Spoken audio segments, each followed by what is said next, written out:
Out of random words! Tonight, we're going to play with words. Okay, Paul? A few moments later. You were thinking a couple of words, random words, so you chose tungsten, chlorine, geology, and bird.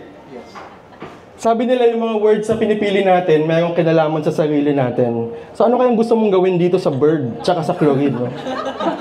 Pero interesting, so sobrang interesting nito. These are random words talaga. To me, this is so random. Right? Na sobrang random nito, akala mo sobrang gulo niya, pero you are building up to something, Paul. Ano yung number na nasa isip mo kanina? 4. Let's count down 4 letters of each sentence, of each words. 1, 2, 3, 4.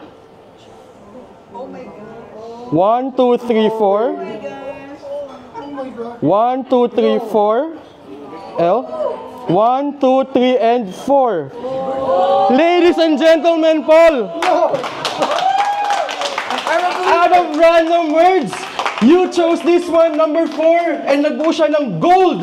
Ladies and gentlemen, Paul! Ladies and gentlemen, once again, I am Justin Pinion. Welcome to Ginto, and enjoy the rest of the evening. Good night.